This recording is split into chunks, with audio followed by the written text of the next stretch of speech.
Hello everyone, today we will discuss about balance of payment. एक country भी इंसान की तरह होती है, कमाती भी है और खर्च भी करती है, और उसका पूरा बैंक सेटलमेंट क्या कहलाता है? बैलेंस ऑफ पेमेंट कहलाता है। मतलब इंडिया ने फॉरेन कंट्रीज से कितना पैसा लिया और दिया एक साल में, ये सब हम यहाँ पर बैलेंस ऑफ पेमेंट में देखते हैं। अब यहाँ पर बैलेंस ऑफ पेमेंट के दो पार्ट्स होते हैं, एक होता है हमारा करंट अकाउंट, एक होता है हमारा कैपिटल अकाउंट। करंट अकाउंट जो होता है वो हमारी डेली इनकम एंड एक्सपेंसेस को कैलकुलेट करता है।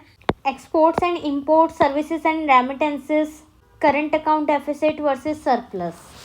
एक्सपोर्ट्स क्या होता है? जो पैसा हमारा आया है, इंपोर्ट जो पैसा गया है। और अगर इंपोर्ट्स ज़्यादा हैं तो ये हमारा करंट अकाउंट डेफिसिट होगा। अगर एक्सपोर्ट से ज़्यादा हम इंपोर्ट कर रहे हैं तो यानी बाहर से ज़्यादा मंगा रहे हैं और एक्सपोर्ट कम कर रहे हैं, अपनी कंट्री से दूसरी कंट्री में भेज कम रहे हैं, ठीक है।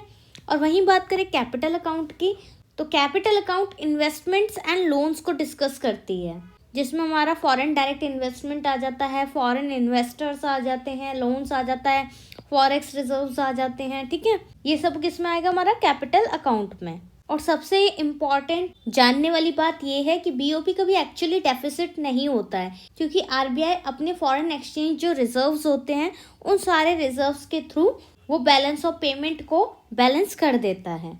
क्लियर? तो ये था एक छोटा सा कॉन्सेप्ट बैलेंस ऑफ पेमेंट के करंट एंड कैपिटल अकाउंट्स का। Thank you.